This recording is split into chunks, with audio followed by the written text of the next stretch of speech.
मी प्राध्यापक doctor Abasu Shinde, academic counsellor, IGNOU regional centre Pune या ठिकाणून आपल्याशी संवाद साधत आहे. आपला सब्जेक्ट इंडियन इकॉनॉमी 2 अर्थात भारतीय अर्थव्यवस्था पार्ट 2 त्या अनुषंगाने कोर्स कोड BECE 146 असा असून यातील युनिट 6 म्हणजेच कृषी संबंध आणि बाजार संबंध किंवा agriculture relation and market linkages म्हणजेच भारतातल्या शेतीचा आणि बाजार व्यवस्थेचा असणारा संबंध कशा पद्धतीने आहे किंवा कोणत्या स्थितीत पूर्वी स्वातंत्र्यपूर्व कालखंडात असणारी स्थिती किंवा एक बेसिक ॲग्रिकल्चर कशा पद्धतीचं होतं त्याच्या संदर्भातली या ठिकाणची सविस्तर माहिती आपल्याला या युनिटच्या अनुषंगाने आपण पाहणार आहोत. ॲग्रेरियन रिलेशन्स तसं तर पाहिलं तर आपण शेतीचा संबंध हा उद्योग क्षेत्र आणि सेवा क्षेत्र याच्या विकासाला भर घालणं आहे, कच्चा माल पुरवठा करणं आहे, मूलभूत आपण म्हणूया मानवाच्या गरजा, मग त्याच्यामध्ये अन्न ही गरज पूर्ण करण्याचं एक प्रमुख साधन आहे. त्याचबरोबर रोजगार निर्मितीच्या दृष्टीने देखील भारतात मोठ्या प्रमाणावर कृषी क्षेत्राचं एक क्षेत्र असल्याचं दिसून येतं. म्हणजे काहीही करता आलं किंवा नाही आलं तरी त्याला शेती करता येऊ शकते अशा पद्धतीची एक म्हण पूर्वीपासून प्रचलित असल्याचं दिसून येते. याचं कारण असं की 55% जास्त लोकसंख्या ही शेतीवर अवलंबून आहे. प्रत्यक्ष अप्रत्यक्ष आपण ज्यावेळेला पाहतो त्यावेळेला रोजगार निर्मिती होण्याच्या दृष्टीनं आजही भारतात बेरोजगारीचं प्रमाण मोठ्या प्रमाणावर आहे. निश्चितपणे साक्षरता दर देखील आज आपण पाहतो की 77% पर्यंत किंवा 75% प्लस होऊ पाहत आहे, परंतु 25% अशिक्षिततेचं प्रमाण आहे. मग बेरोजगारीचा दर ज्यावेळेला आपण पाहतो त्यावेळेला तो देखील वाढलेला आपल्याला पाहायला मिळतो. आणि हा बेरोजगारीचा दर जर कमी करायचा असेल, एम्प्लॉयबिलिटी जर क्रिएट करायची असेल तर निश्चितपणे आपल्याला काही बाबी ह्या पाहणं अगत्याचं ठरेल. त्यामुळं कृषी क्षेत्र किंवा ॲग्रिकल्चर सेक्टर जे आहे, कृषी संबंध आणि बाजार संबंध याच्याशी संबंधित असणाऱ्या बाबी या आपल्याला शेतीच्या सखोलपणे पाहणं हे अगत्याचं ठरेल किंवा त्याचं एकूणच लिंकेजेस आपण म्हणूया सहसंबंध कशा पद्धतीने आहे बाजार आणि कृषी क्षेत्र हे आपण आत्ताच्या या सेशनच्या अनुषंगाने निश्चितपणे पाहणार आहोत. यामध्ये कोणत्या कोणत्या बाबीचा समावेश केलेला आहे इंट्रोडक्टरी पार्टमध्ये जर आपण पाहिलं तर कृषी संबंध आणि बाजार संबंध याच्यामध्ये विशेष करून आपल्याला इंट्रोडक्शन आहे. कृषी संबंध, जमीन, त्याचबरोबर असणारा श्रमिक वर्ग, कारण जमिनीमध्ये उत्पादन घ्यावायचं असेल, शेतीमध्ये उत्पादन घ्यावायचं असेल तर त्याच्यासाठीचा मालक असणारा तो शेतकरी असेल, पण त्याच्यावर काम करणारा जो असेल तो शेतमजूरही असू शकेल. कारण अल्पभूधारक असेल तर कदाचित शेतकरी तोच त्या ठिकाणचा श्रमिक असू शकतो, परंतु मोठे क्षेत्रफळ असणारा जमीन ज्याच्याकडे जास्त आहे त्याच्यासाठीचा मात्र शेतीत काम करण्यासाठीचा जो मजूर असतो त्याला लेबर किंवा श्रम असं श्रमिक असे म्हटलं जातं. त्याचबरोबर त्या ठिकाणी वापरलं जाणारं जे काही भांडवल आपण म्हणूया त्याचा अभ्यास या ठिकाणी करणं अगत्याचं ठरेल. भारतातील कृषी संबंधामध्ये झालेले जे बदल आहेत ते कशा पद्धतीने आहेत यामध्ये आपण ॲग्रेरियन रिलेशन बघणार, तसंच लँड बघणार आहोत, कॅपिटल बघणार आहोत. त्याच अनुषंगाने चेंजेस इन ॲग्रेरियन जे आहे त्यात रिलेशन इन इंडिया ते कशा पद्धतीचं आहे ते आपण माहिती करून घेणार आहोत. निश्चितपणे या ठिकाणी भारतातील कृषी संबंधामध्ये जो झालेला बदल आहे तो कशा पद्धतीने आहे किंवा किती प्रमाणात आहे, जमीन कार्यपद्धती किंवा त्यात असणारी कृषी संबंधाची काही वैशिष्ट्ये आपण बघूया. फीचर्स ऑफ ॲग्रेरियन रिलेशन्स ते कशा पद्धतीने आहे, करार परवाना व्यवस्था किंवा कॉन्ट्रॅक्च्युअल्स लायसन्स ॲग्रीमेंट जे आहे ते कशा पद्धतीचं होऊ शकतं. त्याचबरोबर कामगार भाडे करार किंवा कॉन्ट्रॅक्ट लायसन्स ॲग्रीमेंट जे आहे ते कशा पद्धतीने होऊ शकतं. शेअर पिपिंग याचा अर्थ या ठिकाणी शेअर पिपिंगच्या अनुषंगाने दिलेला आहे.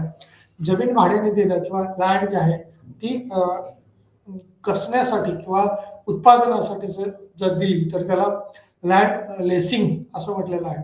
लेसिंग म्हणजे भाडे करारावर किंवा विशिष्ट काही नियम व अटी घालून त्या ठिकाणी विशिष्ट खरं तर जमिनीचा भाड्याने म्हणण्यापेक्षा खंडावर दिली जाते किंवा विशिष्ट प्रकारचा त्यातला हिस्सा हा शेतमालकाला दिला जातो आणि काही हिस्सा हा शेतमजुराला किंवा त्या ठिकाणी जो कोणी लँड लेसिंग करणारा असेल करारावरती जो ज्याने घेतलेला आहे त्याला तो त्याचा हिस्सा मिळणं अपेक्षित असतं. म्हणजेच 50% कदाचित लँड मालक असेल आणि 50% लँड लेझर जो आहे तो असेल, म्हणजे भाड्याने देणारा असेल आणि घेणारा असेल, या दोघांमधले असणारे जे काही करार आहेत त्या अनुषंगाने होऊ शकते. म्हणजे कामगार भाडे करारावर जसं घेतलं जातं तसे जमीन देखील कसण्यासाठी उत्पादनासाठी ती घेतली जाते. त्याच अनुषंगाने भारतातील भाडेकरू स्थिती जी आहे ती कशा पद्धतीने आहे. टेन्सेस टेस्ट इन इंडिया या ठिकाणी भारतातील भाडेकरू ची असणारी स्थिती कशा पद्धतीने आहे किंवा जमीन कसण्यासाठी घेणारे कशा आहेत आणि लेबर त्या ठिकाणचं काम करणारं कसं आहे. जमीन भाडेपट्टा प्रणालीचे कायदेशीरकरण जे आहे ते कशा पद्धतीने होऊ शकतं किंवा लेजिस्टिंग ऑफ लँड लेसिंग सिस्टम जे आहे ती देखील महत्त्वाची ठरेल. भूमिहीन शेतमजूर जे आहेत ते लँडलेस ॲग्रिकल्चर लेबर जो आहे तो दर्शवलेला त्या ठिकाणी दिसून येतो. वस्तू आणि घटक बाजारात जो आहे टाईप्स ऑफ मार्केट किंवा कन्स्टंटेड अँड लिंकेजेस जे आहे ते दर्शवलेलं आहे. औपचारिक आणि अनौपचारिक बाजार जो आहे गुड्स अँड फॅक्टर्स मार्केट जे आहे ते वस्तू आणि सेवांच्या संदर्भातला असणारा फॅक्टर किंवा घटक बाजार या ठिकाणी म्हटले. वस्तू आणि घटक बाजारातली असणारी स्थिती ही कशा पद्धतीने आहे. प्राथमिक दुय्यम आणि टर्मिनल बाजार जो आहे तो कशा पद्धतीने फॉर्मल इनफॉर्मल मार्केट्स जे आहेत त्या अनुषंगाने त्या ठिकाणी काही घटक हे निश्चित केलेलं आहे. प्रायमरी सेकंडरी अँड टर्मिनल मार्केट्सचा या ठिकाणी आपण अभ्यास करणार आहोत. या एकूण युनिट 6च्या अनुषंगाने जवळपास 6.6 म्हणजे 6 मोठे पॉईंट दिलेले आहेत. त्याच्यात उपपॉईंटचा देखील अंतर्भाव केलेला दिसून येतो. या प्राथमिक दुय्यम आणि टर्मिनल बाजारमध्ये असणारी वस्तूंची देवाणघेवाण ही कशा पद्धतीने होऊ शकते. बाजार मर्यादा ज्या आहेत खरं तर या ठिकाणी मार्केट कन्स्ट्रक्शन्स ज्या आहेत त्या सुद्धा वेगवेगळ्या प्रकारच्या असतात किंवा लिमिटेशन्स आपण म्हणूया त्याला. मार्केट लिंकेजेस जे आहेत ते बाजाराच्या रिलेशन्स किंवा कशा पद्धतीने लिंकेजेस असू शकतात, त्याच्या अटॅच कोणत्या कोणत्या घटकाचा समावेश होऊ शकतो. गट निर्मिती जे आहे ते ग्रुप फॉर्मेशन जे आहे ते दर्शवलेलं आपल्याला दिसून येतं. त्याच अनुषंगाने कन्क्लुजन पार्ट आपण शेवटी बघणार आहोत. ग्रुप फॉर्मेशनच्या अनुषंगाने असणारी स्थिती ही कोणती किंवा कशा पद्धतीची आहे ती दिसून येईल. या युनिटमधून गेल्यानंतर आपल्याला वेगवेगळ्या टप्प्यावर वेगवेगळ्या घटक माहिती होणार आहेत. याच्या वेगवेगळ्या स्लाइड्समधून आपण ही माहिती घेणारच आहोत. परंतु कृषी संबंध जे आहेत त्याचे निर्धारक कोणते आहेत ते या ठिकाणी समजणार आहे. त्याचबरोबर 2 घटकामध्ये मग जमीन असेल आणि जमीन मालक असेल किंवा कृषीची संरचना एकूण कशा पद्धतीची आहे ते आपल्याला या ठिकाणी माहिती होईल. भारतातील कृषी संबंध जे आहेत ते बदलण्याचे परिणाम दर्शवले जातील किंवा ते दर्शक दिसेल. भारताच्या कृषी रचनेतील बदल हा स्पष्ट केला जाईल.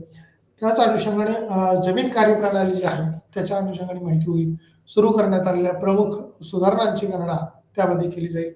कृषी संबंधाच्या वैशिष्ट्यावर चर्चा केली जाईल. कृषी संबंधित असणारी वेगवेगळी वैशिष्ट्ये त्या अनुषंगाने होणारी कार्य अंमलबजावणी ती स्पष्टपणे दिसून येईल.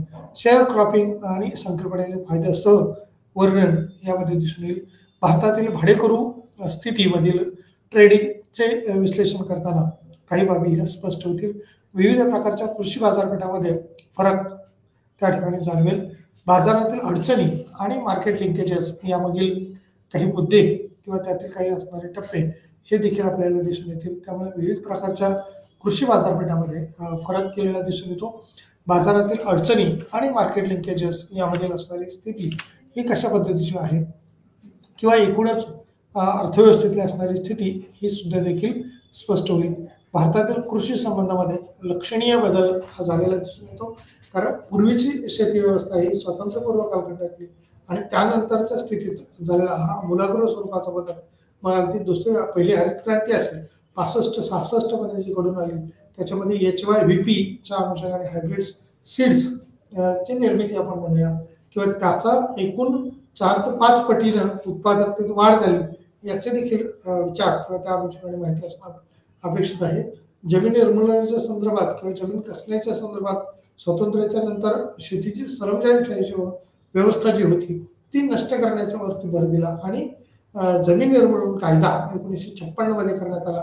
त्याच्यात काही तरतुदी करण्यात आल्या. या कायद्यात नंतर सुधारणा देखील करण्यात आला, परंतु शेती करणाऱ्यांना मालकी हक्क किंवा कसणाऱ्यांना मालकी हक्क कसं देता येईल त्या दृष्टीनं प्रयत्न करण्यात आला. त्यामुळे शेतीपूरकतेच्या दिशेने एक महत्वाचे पाऊल उचललेले दिसून येते.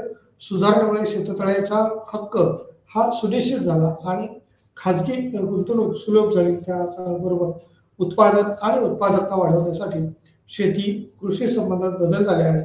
सरकारी उपक्रम आणि इतर काही बाजार शक्तीमुळे त्याच्यात झालेले परिवर्तन हे निश्चितपणे दिसून येतात. भारतातील कृषी संबंधामध्ये हे लक्षणीय बदल झाले आहेत. स्वातंत्र्याच्या काळात किंवा शेतीची सरंजामशाही व्यवस्था जी आहे ती नष्ट करून जमीन निर्माण कायदा हा 1956 मध्ये देण्याची तरतूद या कायद्यात करण्यात आली आहे आणि विशेष काही बाबीवरती निश्चितपणे प्रकाश टाकलेला दिसून येतो. आपल्याला कृषी संबंध किंवा कृषी संबंध मुख्यत्वे याद्वारे निर्धारित केले जातात. जमिनीचा कालावधी, कृषी रचना किंवा जमिनीचा कार्यकाळ म्हणजे लोकांशी संबंधित असणाऱ्या वेगवेगळ्या बाबी या ठिकाणी सुस्पष्टपणे जाणवतील. एकतर कायदेशीर किंवा प्रथा त्या अनुषंगाने आहेत का, व्यक्ती किंवा गटासाठी असणारी स्थिती, त्याचबरोबर जमिनीची मालकी कशी आहे, ती कशी वापरायची आणि ती कशी ठरवते. हस्तांतरित कृषी रचना हा शब्द सामाजिक चौकटीला सूचित करतो. संबंध ज्यामध्ये उत्पादन, विपणन यासारख्या सर्व कृषी क्रियाकलाप आणि वापर चालते, या दोन्ही पैलू म्हणजेच कृषी संबंध आणि कृषी संरचना एकमेकाशी संबंधित असलेल्या दिसून येतात. म्हणजेच एकूणच जमिनीचा कालावधी किंवा उत्पादकता त्याची जी आहे, एखादं पीक किंवा किती कालावधीमध्ये येऊ शकतं, म्हणजे एखादं कदाचित 2 महिन्यामध्ये 1 महिन्यामध्ये येणारी काही पिकं व्हेजिटेबल सारखी असतील, परंतु 6 मंथचा ज्यावेळेला आपण खरीप आणि रब्बी हंगाम म्हणतो त्यावेळेला पावसाळ्याचा काळ असेल आणि नंतरचा जो हिवाळा आणि थंडीचा कालावधी असेल, या हिवाळा आणि उष्णतेचा कालावधी असेल, या कालावधीमध्ये पर्जन्यमान जरी नसलं तर आहे त्या पावसावरती शेतीची उत्पादकता किती असू शकते किंवा एकूणच या 6-6 महिन्यामध्ये असणाऱ्या 12 महिन्यातला असणारा क्रॉप पॅटर्न किंवा ऊसासारखं उत्पादन ज्यावेळेला आपण पाहतो त्यावेळेला ते 12 महिने किंवा 18 महिन्या या कालावधीत चालणारं उत्पादन असतं. त्यामुळे जमिनीचा कालावधी, कृषी रचना ही जमिनीचा कार्यकाळ म्हणजेच लोकांशी संबंधित एकतर कायदेशीर किंवा प्रथा त्याच्यामध्ये दिलेल्या आहेत. व्यक्ती किंवा गटासाठी जमिनीची मालकी कशी आहे, ती कशी वापरायची आणि ती कशी ठरवते किंवा हस्तांतरित कृषी रचना हा शब्द त्या ठिकाणी सामाजिक चौकटीतील सूचित करतो किंवा संबंध ज्याच्यामध्ये आहे त्यात उत्पादनाशी संबंधित असणाऱ्या क्रियाकलाप किंवा इतर काही घटक याला म्हटले आहेत, ते घटक कशा पद्धतीने कार्यान्वित होतील आणि त्याची अंमलबजावणी एकूण कशा पद्धतीने होऊ शकते या बाबीवर विशेष भर दिलेला आपल्याला पाहायला मिळतो. या एकूण घटकाचा विचार करत असताना कोणत्या कोणत्या बाबीवर विशेष भर दिला, येथे प्रचलित असलेली कृषी संबंध किंवा कोणत्याही देशाचा काळ हा ऐतिहासिक, राजकीय, सामाजिक आणि आर्थिक घटक या संबंधावरती आधारित असतो किंवा एखादं प्रोडक्शन ज्यावेळेला आपण म्हणतो जमिनीत मशागत कशा पद्धतीने करता येईल, त्यानंतर त्याचं बीजारोपण कशा पद्धतीने करता येईल, त्याचबरोबर त्याचं एकूणच पाणी देण्याची व्यवस्था किंवा इरिगेशन सिस्टीम कशा पद्धतीची आहे असं म्हटलं जातं. म्हणजेच जमीन मशागत करता येईल का, त्याच्यासाठी मळणी असेल किंवा मशागत करणं असेल किंवा खतं करणं असेल, सेंद्रिय खताचा अनुषंगाने वापर असेल, तो कसा किंवा किती प्रमाणात केला जाईल, कोणत्या प्रकारची पिके घेतली जाऊ शकतात आणि कशासाठी जी काही मशागत केलेली आहे किंवा कोणत्या क्रॉपसाठी किंवा क्रॉप पॅटर्न कशा पद्धतीचा आहे या अनुषंगाने किंवा त्या सुरुवातीच्या आपण म्हणूया की गाळराण्याची जमीन असेल, मध्यम स्वरूपाची जमीन असेल आणि खडकाळ जमीन असेल, या तिन्हीपैकी कोणत्या टप्प्यावर आपल्याला जमिनीचा किंवा कोणत्या प्रकारची जमीन आहे त्यावरती खतं किंवा इतर घटकांचा वापर त्या ठिकाणी केलेला आपल्याला दिसून येतो. अन्न आणि कृषी उत्पन्न कसे वितरित केले जाते, उर्वरित अर्थव्यवस्थेशी शेती कोणत्या मार्गाने किंवा कोणत्या पद्धतीने जोडलेली आहे त्या संदर्भातल्या बाबी काही माहिती होऊ शकतात. कोणत्या प्रकारची पिके ही घेतली जाऊ शकतात आणि कशासाठी किंवा अन्न आणि कृषी उत्पन्न हे कसे वितरित केले जाते किंवा त्यावरती कुठले घटक असू शकतात. उर्वरित अर्थव्यवस्थेशी संबंधित शेती हे कोणत्या मार्गाने किंवा कोणत्या पद्धतीने जोडलेली आहेत ही माहिती करणं अपेक्षित ठरेल.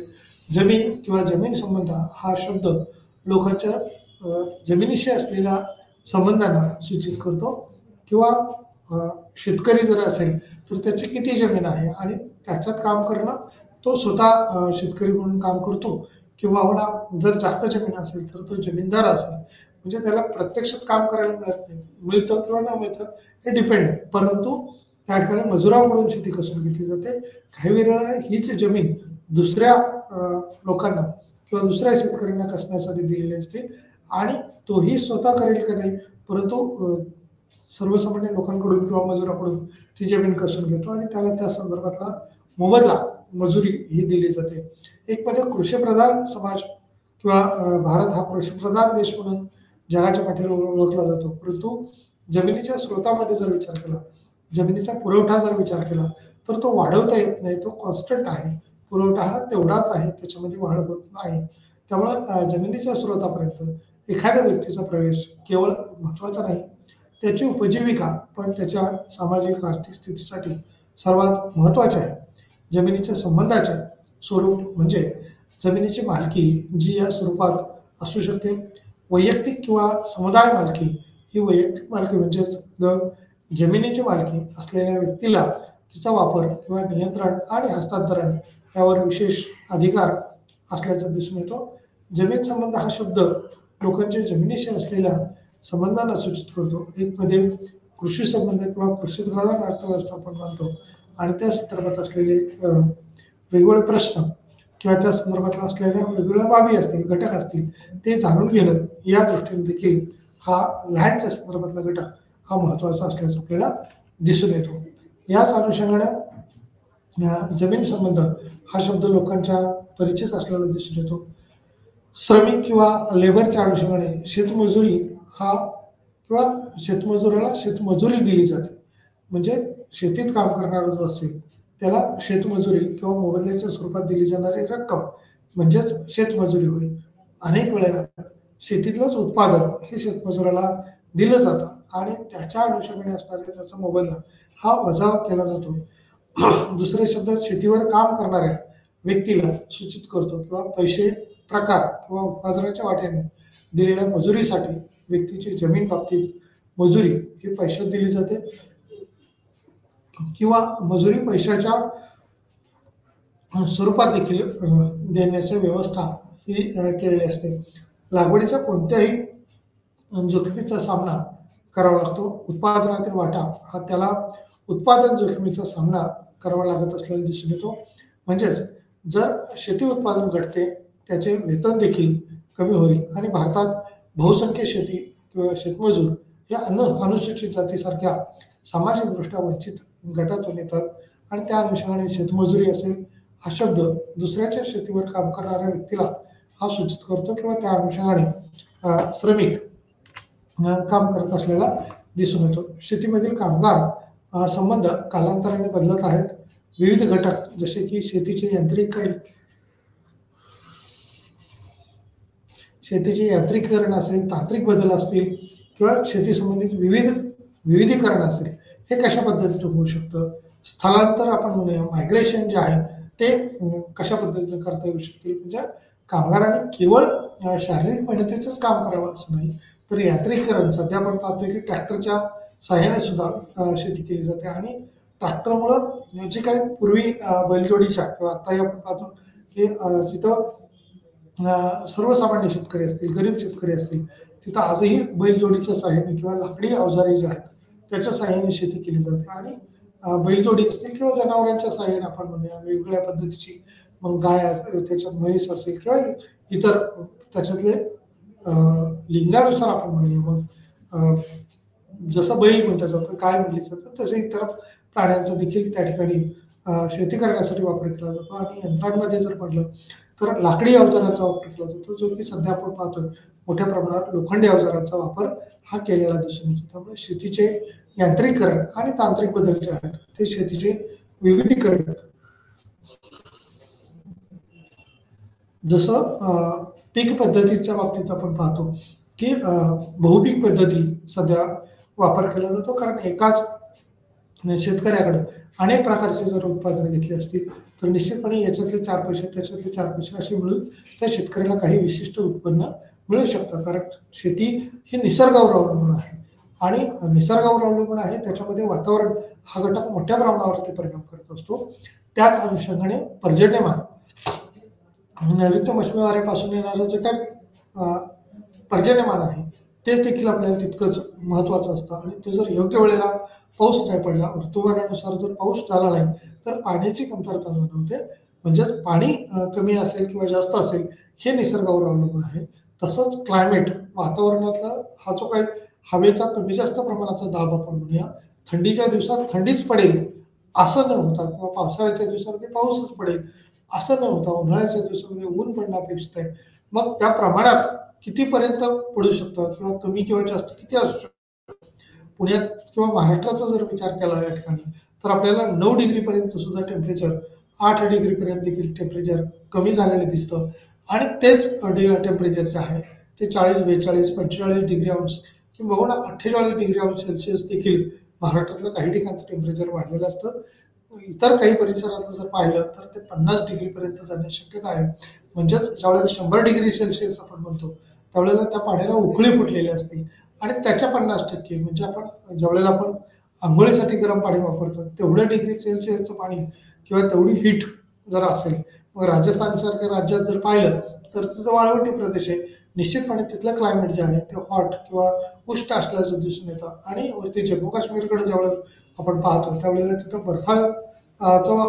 किंवा बर्फाळ प्रदेश जास्त प्रमाणात असल्यामुळं तिथं थंड हवेचं प्रमाण असल्याचं दिसून येतं. त्यामुळं शेतीमध्ये विविधीकरण ज्यावेळेला आपण पाहतो त्यावेळेला ह्या प्रोडक्शनच्या अनुषंगाने ज्यावेळेला पाहतो त्यावेळेला क्लायमेटचा अभ्यास करणं आपल्याला महत्त्वाचं ठरेल.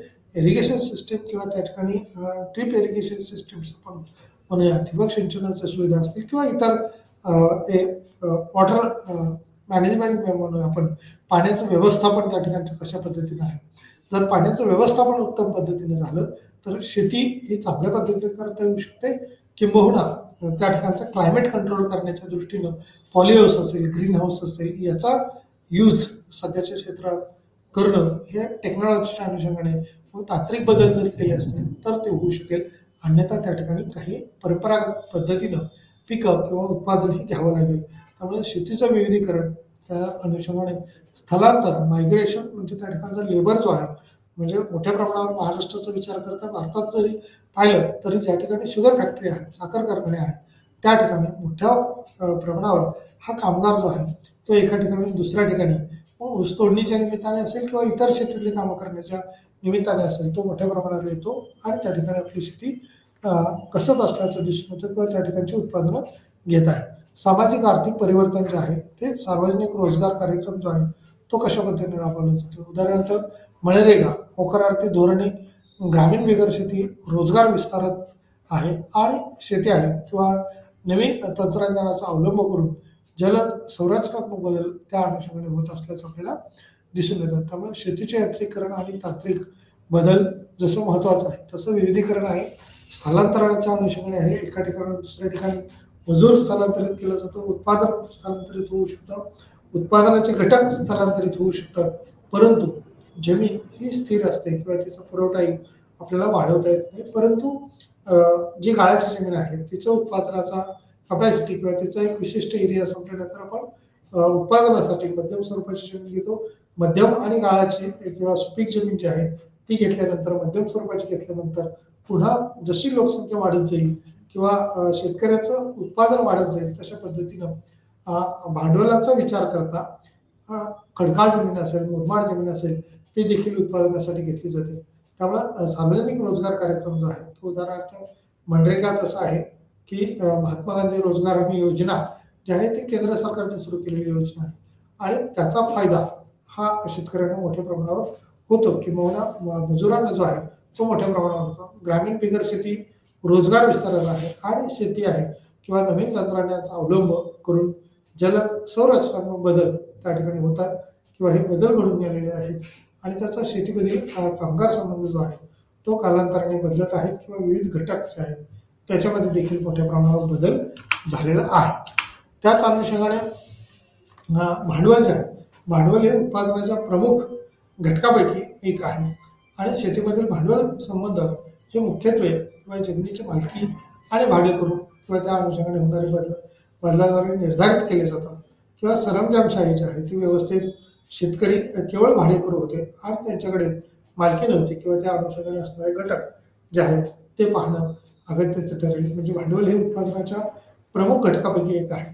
शेतीमधील भांडवल संबंध हे मुख्यत्वे जमिनीची मालकी आणि भाडेकरू बदलाद्वारे निर्धारित केले जातात किंवा त्या अनुषंगाने सरंजामशाही व्यवस्था ही अस्तित्वात होते. म्हणजे जमीन त्यांच्याकडून घेतली जाते आणि ते कसायला पुढच्या व्यक्तीकडे दिली जाते किंवा पुढच्या श्रमिकाकडे दिली जाते. म्हणजे सरंजामशाहीला त्या संदर्भातला असणारा मोबदला किंवा खंड जो आहे तो द्यावा लागत असेल आणि त्याने तो निश्चित केलेला होता किंवा काही वेळेला तो अनिश्चित स्वरूपाचा होता, परंतु हवे त्या पद्धतीनं किंवा हवा तेवढा तो घेतला जात होता. त्यामुळे भाडेकरू त्या पद्धतीने किंवा त्यांच्याकडे मालकी हक्क हे कसे घेता येतील त्या अनुषंगाने त्याच्यावर होणारे बदल हे दिसून येतात. कामगार सेवांसाठी पेमेंटमध्ये मध्यमून पारंपरिक आणि प्रथा किंवा जमीनदार आणि शेतकरी यांच्यातील संबंध हे शुद्ध पैशात बदललेले संबंध होते. तरीही नंतरच्या काळात जमीनदारी पद्धत संपुष्टात आल्यावर भाडेकरू जमिनीचा मालकी हक्क ही शेतकऱ्यांना मिळाला आणि जमीनदारांची जागा घेणारा नवीन वर्ग म्हणून सावकाराचा उदय झाला किंवा शेतकऱ्यांना शेतीमध्ये गुंतवणूक करण्यासाठी प्रोत्साहन मिळाले. उदाहरणार्थ सिंचन स्वरूपात आधुनिक तंत्रज्ञान, जमीन विकास आणि शेती यंत्रे या अनुषंगाने देखील या बाबी महत्त्वाच्या मानल्या गेल्या होत्या. त्याच अनुषंगाने प्रथा किंवा जमीनदार आणि शेतकरी यांच्यातील संबंध हे शुद्ध पैशात बदललेले संबंध. तरीही नंतरच्या काळात जमीनदारी पद्धत संपुष्टात आल्यावर भाडेकरू ह्या जमिनीचा मालकी हक्क शेतकऱ्यांना मिळाला किंवा जमीनदाराची जागा घेणारा जो आहे तो नवीन वर्ग म्हणून सावकाराचा सुदय आला आणि शेतकऱ्यांना शेतीमध्ये गुंतवणूक करण्यासाठी प्रोत्साहन मिळाले. उदाहरणार्थ सिंचन स्वरूपात आधुनिक तंत्रज्ञान, जमीन विकास आणि शेती यंत्रे या अनुषंगाने सुद्धा काही भाग हे महत्त्वाचे ठरवत होते. कृषी संबंधामध्ये असलेले बदल किंवा भारतात स्वातंत्र्यानंतर कृषी क्षेत्रात अनेक बदल झाले आहेत. भारताची रचना त्यापैकी प्रमुख आहे मध्यस्थाचे उच्चाटन किंवा जमीनदार आणि जागीरदार. जमीनदार जे होते ते जमिनीचे मालक म्हणून काम करत होते. खरं तर ब्रिटिश कालखंडात जर आपण बघितलं तर जमिनीचं मोठ्या प्रमाणावर हस्तांतरण करण्यात आलं. 150 वर्ष ब्रिटिशांनी जे राज्य केलं ती पूर्वी ज्यांच्याकडे जमिनी होत्या त्यांची नावावरती जमीन होत्या किंवा मालक होते असं नाही, तर राजेशाही पद्धती होती आणि राजेशाही पद्धतीमध्ये या जमिनी एकमेकांना कसायला दिल्या जात होत्या किंवा शेती उत्पादनासाठी दिल्या जात होत्या, परंतु त्या जमिनी बक्षीस म्हणून समोरच्याला दिल्या जात होत्या. मग त्याच पद्धतीनं ब्रिटिश कालखंडात सुद्धा या जमिनी ज्या आहेत त्या जमिनीवरती ताबा मिळवून तिथल्या जनतेला किंवा जे जमिनी कसण्यासाठी इच्छुक आहेत किंवा वेगवेगळ्या पद्धतीने आपण म्हणूया सैन्य आहे किंवा प्रत्यक्ष अप्रत्यक्ष त्यांना मदत करणारे जे होते तर त्यांना ते जमिनी बहाल करण्यात आल्या होत्या. म्हणजे बक्षीस म्हणून जमिनी मोठ्या प्रमाणावर दिलेल्या होत्या आणि वास्तविक शेती करणाऱ्यांना मालकी प्रदान करणे आणि मशागत करणाऱ्यांना जमिनीचं उत्पादन वाढवण्याच्या दृष्टीने ते प्रयत्न करत होते. त्यामुळे जमीन धारण्याची काही विशिष्ट मर्यादा ही पूर्वीच्या काळात नव्हती, परंतु जमीनदारी कायदे ज्या वेळेला करण्यात आले त्या कायद्याच्या अनुषंगाने त्यातल्या काही सुधारणा असतील तर त्या सुधारणा देखील करून जमीन किती धारण किंवा एक कुटुंब एखादा व्यक्ती हे किती जमीन खरेदी करू शकतो किंवा किती जमीन त्याच्या नावावर असावी त्याच्यासाठी काही विशिष्ट नियम अटी होत्या आणि जमीन धारण्याची कमाल मर्यादा जी आहे त्या अतिरिक्त जमिनीचे वितरण हे लहान शेतकरी आणि भूमिहीन वजरामध्ये करण्यात आलं. अधिकारांचे संरक्षण भाडेकरू आणि भाड्याचे नियमन त्या अनुषंगाने करण्यात आलं.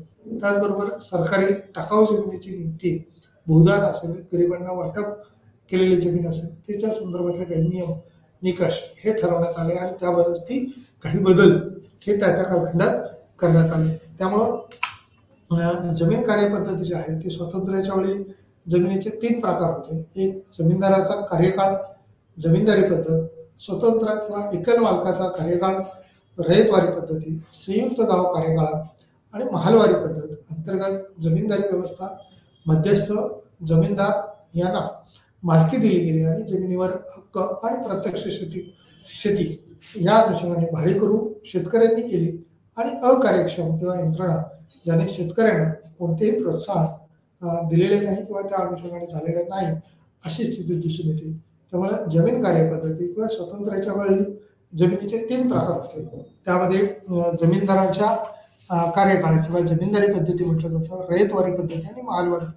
या रयतवारी पद्धतीचा जर विचार केला तर ती जनतेला म्हणजे प्रत्यक्ष असणारा जो आपण म्हणूया शेतकरी असेल तर त्यांना रयतेकडून किंवा वेगवेगळ्या आपण संस्था त्यानंतरच्या कालखंडात पाहतो आणि या रयतवारी पद्धतीमुळं जमीन कसण्याची एक वेगळी पद्धत किंवा जमीन बागायती करण्याच्या दृष्टीनं प्रयत्न करण्यात आले आणि महालवारीमध्ये असेल किंवा महालाच्या अनुषंगाने काही विशिष्ट क्षेत्रफळ आणि काही एकत्र येऊन लोकसंख्या त्या अनुषंगाने उत्पादन घेतलं जायचं.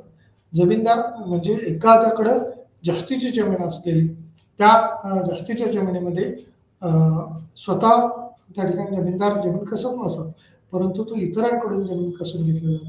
म्हणजे त्या ठिकाणी मजूर कामाला लावण्याऐवजी ती जमीन दुसऱ्याला कसण्यासाठी दिली जायची आणि त्यातून खंड बनवून किंवा त्याचा मोबदला म्हणून काही हिस्सा हा निश्चितपणे उत्पादनातून घेतला जात होता. त्यानंतर अंतर्गत जमीनदारी व्यवस्था ही मध्यस्थ जमीनदार यांना मालकी दिली गेली आणि जमिनीवर हक्क आणि प्रत्यक्ष शेती भाडेकरू शेतकऱ्यांना केली.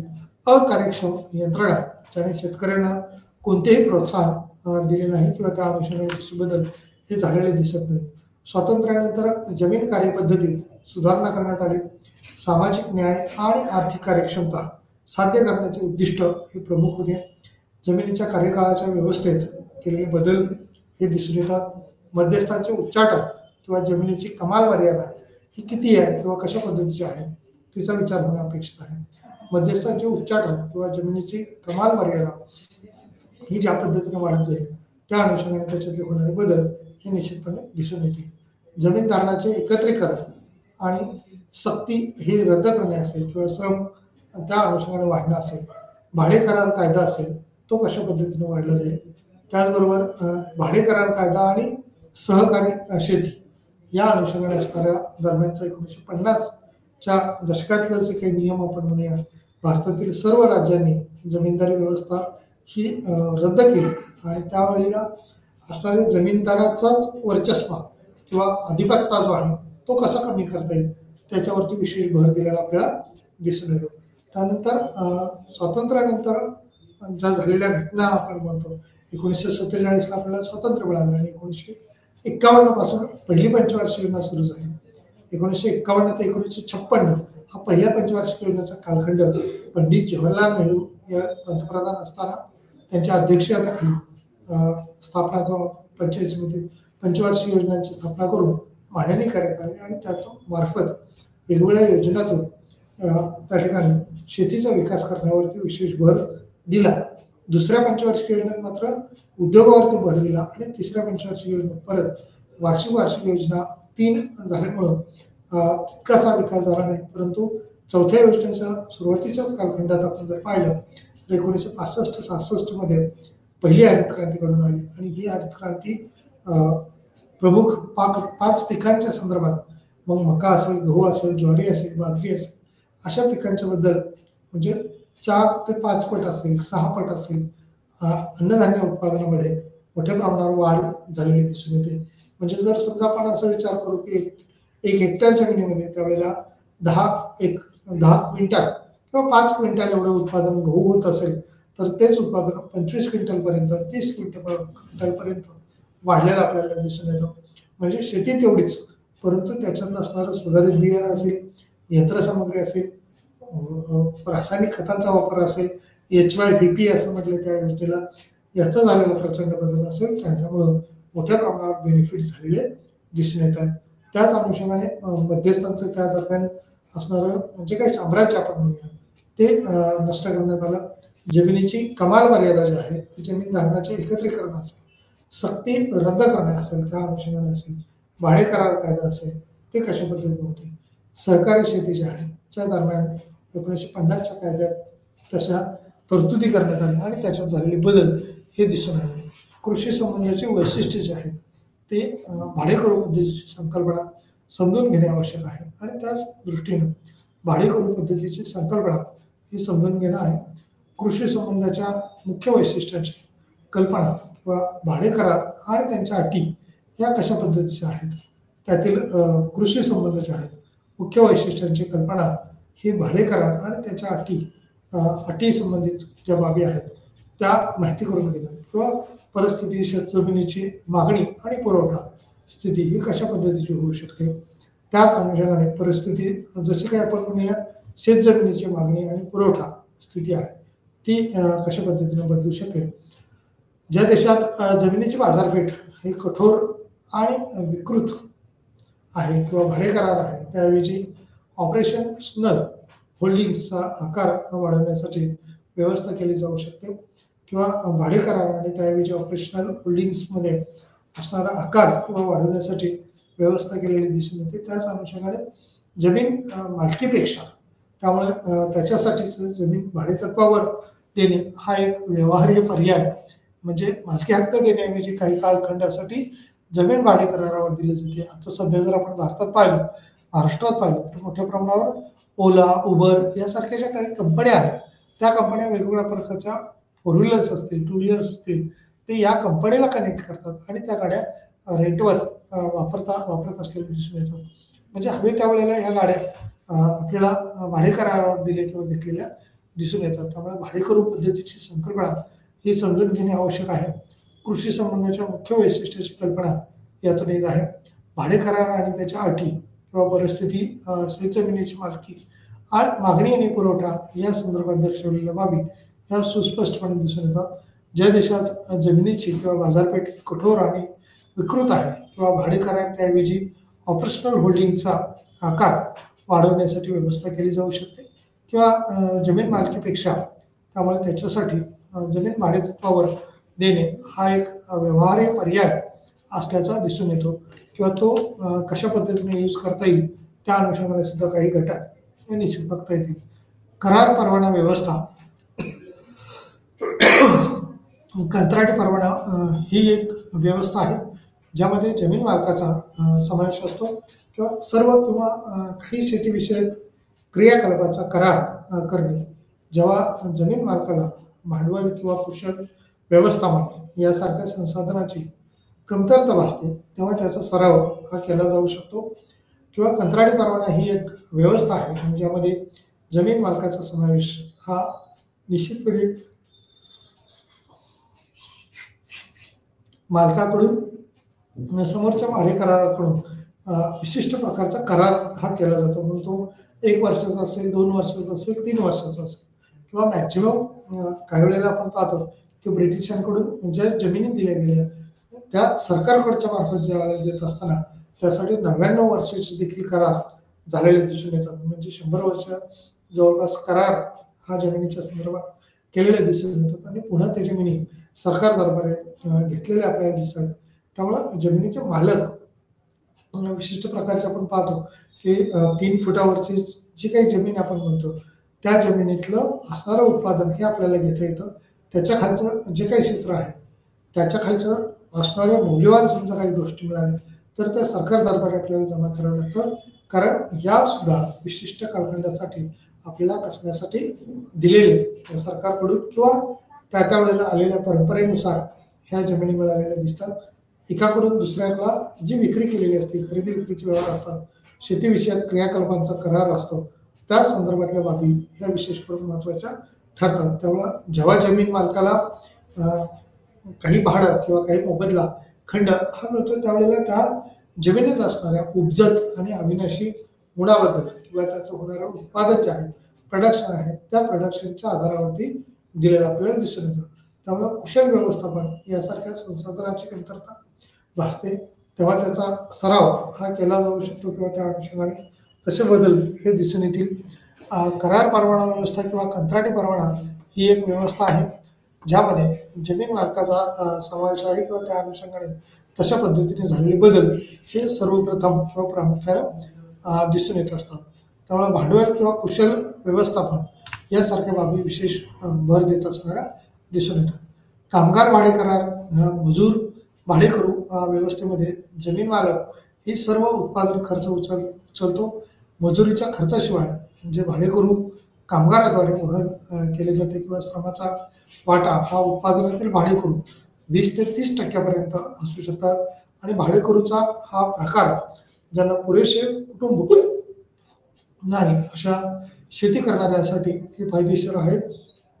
किंवा मजर भाडेकरू व्यवस्थेमध्ये जमीन मालक आणि मालक सर्व उत्पादन खर्च उचलतो किंवा मजुरीच्या खर्चाशिवाय जे भाडेकरू कामगाराद्वारे वहन केले जाते किंवा श्रमाचा वाटा हा उत्पादनातील भाडेकरू आणि 20 ते 30% असू शकतात. त्यामुळे भाडेकरूचा हा प्रकार देखील त्या ठिकाणी विचारात घेतलेला आहे. शेअर पिपिंग किंवा शेअर क्रॉपिंग हा जमिनीच्या भाडेकराराचा एक प्रकार आहे, जेथे भाडेकरू हा शेतकरी किंवा शेती करतो आणि जमीन मालकासाठी जमीन आणि आउटपुट काही पूर्व निर्धारित आधारावरती सामायिक केले जाते. ही एक जुनी प्रथा आहे किंवा ज्याच्यावर विश्वास असणं अपेक्षित आहे. संरक्षण आणि नातेसंबंधावर चालते. प्रचलित नियमानुसार वाटा हा दोन्ही पक्षांनी किंवा परस्पर ठरवला आहे किंवा लागवडीच्या खर्चाच्या वाटणीच्या व्यवस्थेनुसार ते बदलू शकते. किंवा असा युक्तिवाद हा केला जातो की जिथं शेअर पीक कार्यक्षमतेला अधिक चांगले प्रोत्साहन देते आणि श्रम व्यवस्थेच्या विपरीत पाऊस किंवा श्रमिक हे वेळेचे वाटप करते आणि त्या वाटपाच्या अनुषंगाने किंवा शेअर क्रॉपिंग हा जमिनीच्या भाडेकराराचा भाग असू शकतो. त्यामुळे जमीन भाड्याने देणे या व्यवस्थेत जमीन मालक आपली जमीन भाडेकरूला निश्चित भाड्याने देतो. एका निश्चित किंवा परिवर्तनीय कालावधीसाठी दिलेली असते. ज्यांना त्याच्या शेताचा आकार वाढवायचा आहे तर जमीन श्रीमंत भाडेतत्वावर देतात.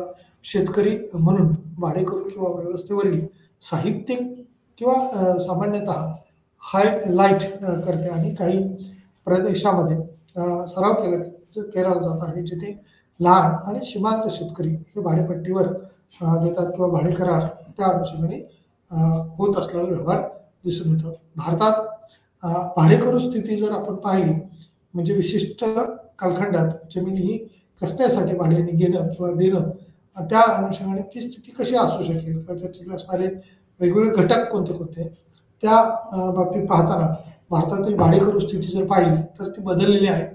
पूर्वी आपण पाहत होतो की फक्त जमीन ही रेंटवर दिली जायची किंवा त्या ठिकाणी जसं आपण त्याला खंड म्हटलं जायचं, रेंट म्हणजेच खंड. तर हा खंड किती असावा, कशा पद्धतीचा असावा, त्या जमिनीचा प्रकार कोणता आहे यावरती विशेष करून अवलंबित असलेला आपल्याला दिसून येतो. 1 मिनिटासाठी गेल्या 4 दशकामधला जर आपण विचार केला तर स्वातंत्र्य मिळाल्यानंतर किंवा स्वातंत्र्याच्या पूर्व कालखंडात जर आपण पाहिलं तर विशिष्ट पद्धतीच्या परंपरागत पद्धतीच्या म्हणूया आपण त्या चालू होत्या. परंतु नंतरच्या कालखंडात सध्याच्या 1-4 दशकाच्या कालखंड जर विचार केला तर 4 म्हणण्यापेक्षा 5-6 दशकाचा कालखंड जर विचार केला 2070-71च्या नंतर ते 2010 पर्यंतचा कालखंड जर विचार केला या 5 दशकामध्ये विशेष करून झालेले जमिनीतले बदल हे 25.7% ते 2002-03 मध्ये 9.9% म्हणजे तेव्हापासून त्यात वाढ झालेली दिसून येते. परंतु एकूण ऑपरेशनल होल्डिंग्समध्ये किंवा त्याचा वापर करण्यामध्ये जमिनीचा जो आहे तो निश्चितपणे त्याच्यात बदल झालेला आहे. तो 25.5% वरून ते 9.9% पासून पर्यंत म्हणजे तेव्हापासून त्यात वाढ झाली आहे. आणि 2012-13 मध्ये 13.7% ती दर्शवलेली आहे. सर्वांमध्ये हा वाटा हा वाढलेला दिसून येतो. अलीकडच्या वर्षात जर पाहिलं तर भारतीय शेतीमधील संबंध हा प्रबळ झाले आहेत. गैरसंस्थात्मक कर्जामध्ये वाढ झालेली दिसून येते आणि शेतीचे आर्थिक स्थिरीकरण जे आहे ते वाढलेलं आपल्याला दिसून येतो. 6.61चा जो तक्ता आहे यामध्ये त्या संदर्भात दाखवलेला आहे. टेंट होल्डिंग पर्सेंटेजमध्ये दाखवलेला आहे. By category of optional holdings जे आहेत landless, marginal, small, semi medium आणि लार्ज म्हणजे मोठ्या प्रमाणाचं क्षेत्र जे आहे ऑल टोटलमध्ये कशा पद्धतीने बदल झाला त्या होल्डिंग्समध्ये असणारी स्थिती जर आपण पाहिली तर 1970-71 मध्ये 25.5 होती.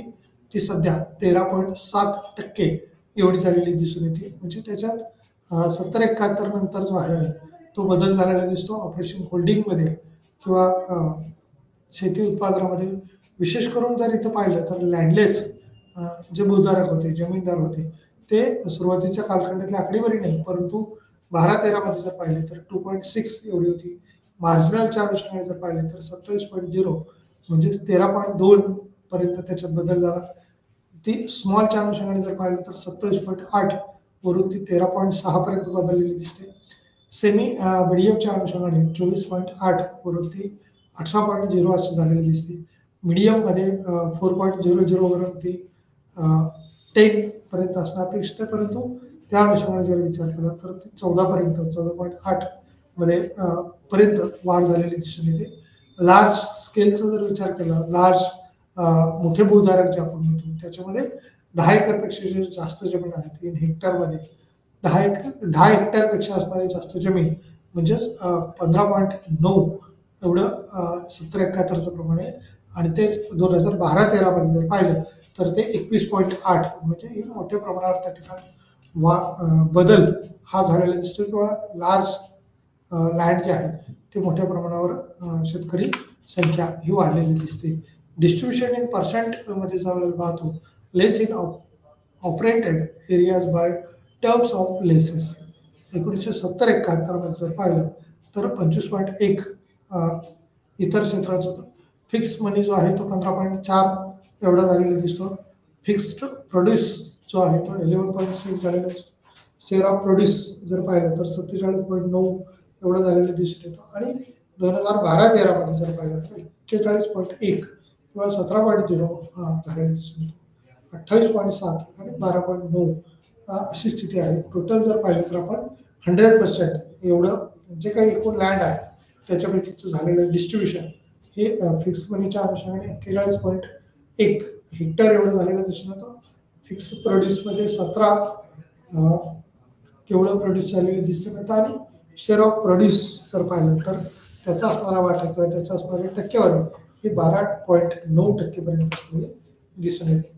या जमीन धारणाच्या अनुषंगाने भाडेपट्टा किंवा कायदेशीर काही कायदेशीरकरण जर पाहिलं तर ते वेगवेगळ्या पद्धतीचं आहे. शेतीला अनेक प्रकारे त्याच्यातून फायदा होत आहे. पारदर्शक आणि सुरक्षित जमीन भाडेपट्ट्याने देणे भाडेकरू शेतकऱ्यांसाठी एक प्रोत्साहन तयार करणे असेल, उत्पादकता वाढवण्यासाठी असेल, जमीन सुधारणामध्ये संस्थात्मक कर्ज विमा आहे मिळवण्याच्या अनुषंगाने असेल किंवा इतर इनपुटच्या अनुषंगाने असेल, गैरहजर किंवा जमीनदारांना प्रोत्साहित करायला ठेवण्याच्या अनुषंगाने असेल प्राधान्य देतात. आणि त्याच्या जमिनी पडल्या आहेत किंवा त्या अनुषंगाने भाडेतत्वावर देऊन हक्क गमावण्याच्या भीतीमुळे जमीन उपलब्ध करून देणं असेल, उपलब्ध जमीन आणि मजुरांचा अधिक चांगल्या प्रकारे वापर होतो का त्या अनुषंगाने असेल, म्हणजेच कमी कार्यक्षम असणाऱ्या शेतकऱ्याकडून जमीन हस्तांतरित करणे असेल करणे शक्य होऊ शकतं. म्हणजे त्या शेतकऱ्याने किंवा त्या उत्पादकाने त्या ठिकाणी उत्पादन घेणं देखील तितकंच महत्त्वाचं आहे आणि त्या जमीन मालकाला त्याचा खंड स्वरूपात मोबदला देणं अपेक्षित आहे. परंतु ऋतुमानाचा आपण मगाशी म्हटलं तशा पद्धतीनं शेती हे निसर्गावर अवलंबून असल्यामुळे जर तेवढं उत्पादन निघालं नाही, तेवढी उत्पादकता अव्हरेज मिळाली नाही तर शेतमालकाला त्याचा मोबदला देणं हे शक्य नव्हतं. म्हणजे जमीनदाराला त्याला काहीच न मिळाल्यामुळं त्याच्याकडून जमीन जी पळवारी दिलेली होती ती काढून घेतली जायची आणि दुसऱ्याला ती कसण्यासाठी दिली जायची किंवा त्यात उत्पादन करण्यासाठी दिली जायची. उपलब्ध जमीन आणि मजुरांचा अधिक चांगल्या प्रकारे वापर किंवा युटिलायझेशन कसं करता येईल, कारण पॉप्युलेशन आपण पाहतोय की आपल्याकडे जास्त आहे आणि या पॉप्युलेशनमध्ये मजूर किंवा लँड लेबरचं प्रमाण जे आहे ते मोठ्या प्रमाणावर आहे. जमिनीवर काम करणाऱ्याचं किंवा बेरोजगारी, मग त्याच्यामध्ये शेतमजुरी संदर्भातल्या छुपी बेकारी असेल, सुशिक्षितांची बेकारी, प्रचंड बेकारी असेल, या बेकारीच्या वेगवेगळ्या प्रकाराबरोबरच उपलब्ध जमीन आणि मजुरांचा जो चांगल्या प्रकारे वापर आहे तो व्हायला पाहिजे किंवा तेवढ्या प्रमाणात झाला नाही तर अनेक दृष्टीनं हानी होऊ शकते. कमी कार्यक्षम शेतकऱ्याकडून जमीन हस्तांतरित करणे आहे आणि ती जमीन इतरांमध्ये वितरित करणं या दृष्टीने प्रयत्न केले गेले. त्यामुळे भूमिहीन शेतमजूर, भूमिहीन शेतमजूर हे सर्वात असुरक्षित आहेत. आणि भूमिहीन शेतमजूर जे आहेत, म्हणजे शेतमजूर कोणाला म्हटलं जातं, तर ज्याच्याकडे शेती कसण्यासाठी आहे परंतु शेतीच नसेल, केवळ मजूर म्हणून काम करत असेल, तर त्यांच्या समस्या हे वेगवेगळ्या प्रकारच्या असतात. ते सगळ्यात जास्त असुरक्षित आहेत. म्हणजे या ठिकाणी संघटित आणि असंघटित कामगार ज्या वेळेला आपण अभ्यासतो, तशामध्ये असंघटित क्षेत्रात शेती व्यवसाय पडत असतो आणि शेतीत काम करणारे मजूर हे असुरक्षित असतात. कारण रात्रीच्या वेळेला सुद्धा आपण पाहतो की मोठ्या प्रमाणावर शेतीत काम करावं लागतं आणि तिथं विजेची समस्या आहे. त्याचबरोबर आपण सर्पासारखा प्राणी म्हणूया, विंचसारखा प्राणी म्हणूया, ह्याचा सुळसुळाट जास्त प्रमाणात असतात किंवा जे तीक्ष्ण स्वरूपात विषारी प्राणी असतील, सरपटणारे प्राणी असतील, ते त्याच्यामुळं मानवाला किंवा शेतमजुराला विजा होण्याची शक्यता जास्त असते. आणि त्या संदर्भातली देखील सरकारी सोयीसुविधा या अपुऱ्या स्वरूपात आहेत. त्यामुळे ग्रामीण भागातील कामगार किंवा शेतकरी हा सर्वात जास्त असुरक्षित असलेला दिसून येतो.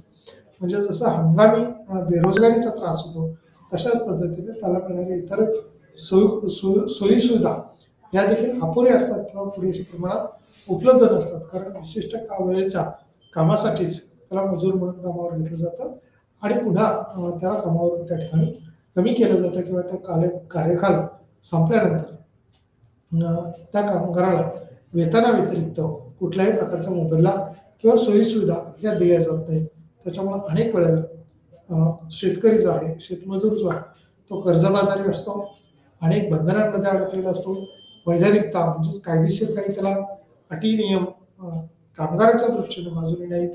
त्याचबरोबर त्याची असमर्थता आहे आणि त्याला किमान वेतन कायदा जो आहे तो मजुरीचा दर जो आहे तो तरी मिळणं अपेक्षित आहे, परंतु तोही मिळत नसल्याचं आपल्याला पाहायला मिळतं. त्याचबरोबर शेतकऱ्याचं अज्ञान किंवा शेतमजूर जो आहे तो निरक्षर मोठ्या प्रमाणात आहे. त्यामुळं एकूण मिळणारं उत्पन्न जे आहे ते कमी आहे किंवा बेकारीला सामोरं जावं लागतं, बेरोजगारीला सामोरं जावं लागतं. आणि अशा वेळेला उत्पन्न नसेल, उत्पादन नसेल तर कुपोषणाला सामोरं जावं लागतं. त्यामुळं कुपोषित शरीर आपण म्हणूया ते तेवढ्या प्रमाणावर उत्पादन वाढवू शकत नाही किंवा कुपोषणावर तो शेतमजूर जो आहे तो मात करू शकत नाही. त्यामुळे उत्पादनात प्रवेश नसणे, मालमत्ता भेदभाव, सामाजिक सुरक्षिततेचा अभाव आणि तयार करण्यास असमर्थता किंवा संस्था जरी ते किमान वेतन कायद्याअंतर्गत समाविष्ट आहेत किंवा त्या अनुषंगाने येणाऱ्या बाबी ज्या आहेत त्या सुस्पष्टपणे दिसून येतात किंवा तशा अनुषंगाने असल्याचं पाहायला मिळतं. बाजाराचे प्रकार किंवा त्या अनुषंगाने असणाऱ्या मर्यादा जर आपण पाहिल्या तर त्या मर्यादा आणि लिंकेज, मार्केट हा एक व्यापक शब्द आहे. कारण बाजारपेठ ही संकुचित अर्थात नाही. सध्या आपण पाहिलं तर जग ही एक मोठी बाजारपेठ म्हणून ओळखलं जाते. त्यामुळं एखाद्या देशातलं मार्केट, एखाद्या ठिकाणाचा बाजार, मग आठवडे बाजाराचा असेल, शहराचा असेल किंवा मोठ्या शहराचा असेल, तालुका स्तरावरचा बाजार असेल, याऐवजी एखाद्या वस्तूचं झालेलं उत्पादन हे जगाच्या बाजारात कुठेही विकता येऊ शकतं.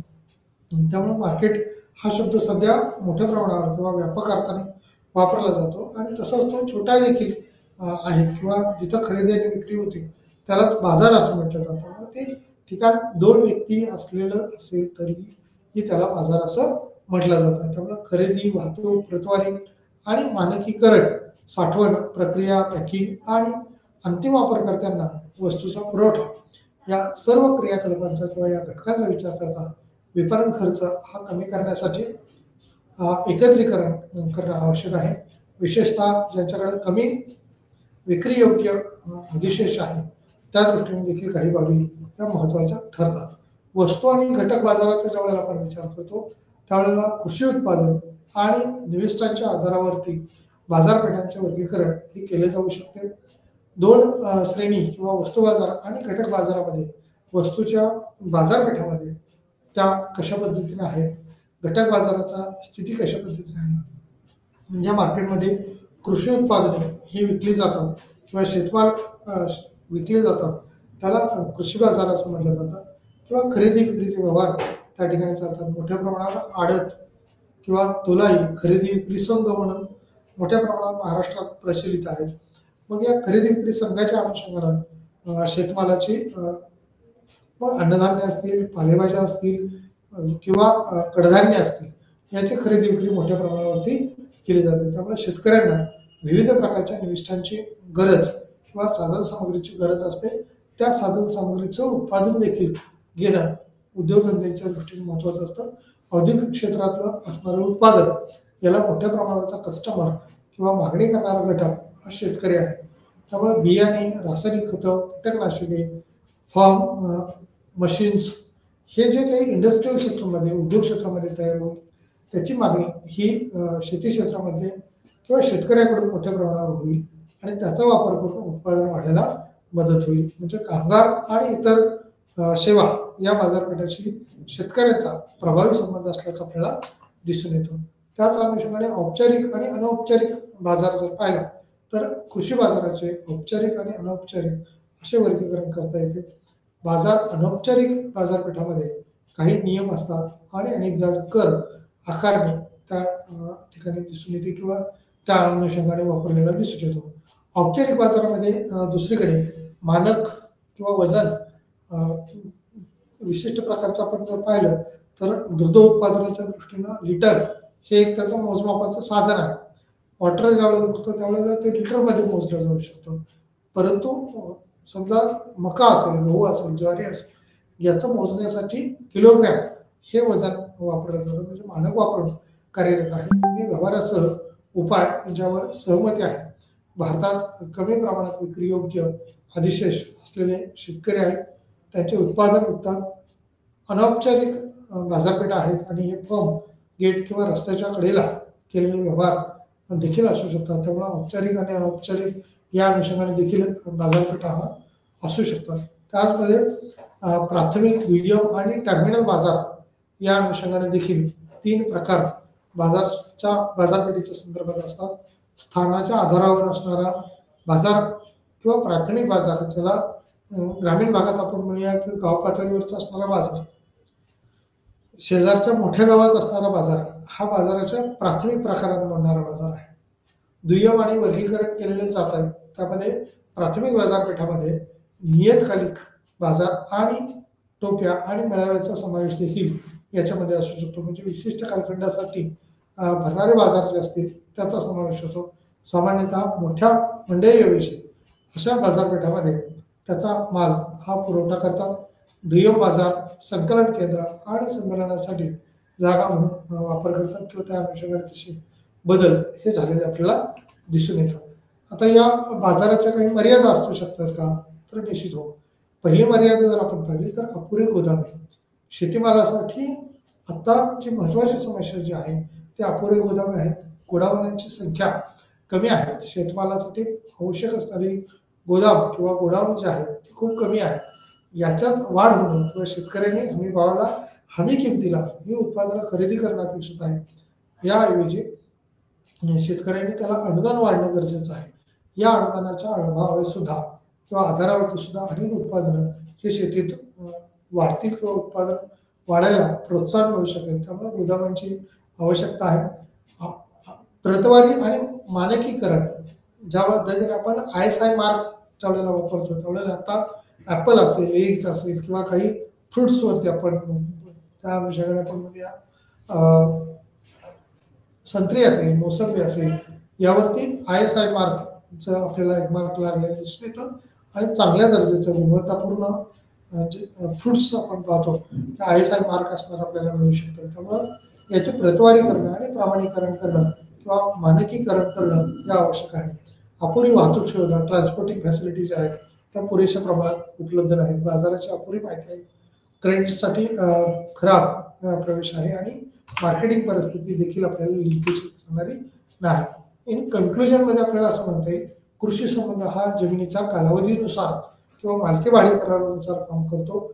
कृषी संरचना किंवा उत्पादन, उपजीविका आणि सामाजिक शेतीमधील परिस्थिती यावरती सुद्धा हा संबंध अवलंबून असतो. सार्वजनिक गुंतवणूक, सामाजिक क्षेत्रातील योजनाबरोबरच त्याचा होकारार्थी किंवा सार्वजनिक धोरणांशी संबंधित काही भाग हा असणं अपेक्षित आहे.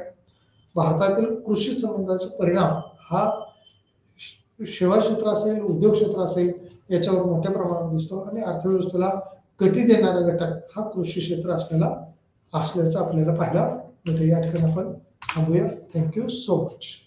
धन्यवाद.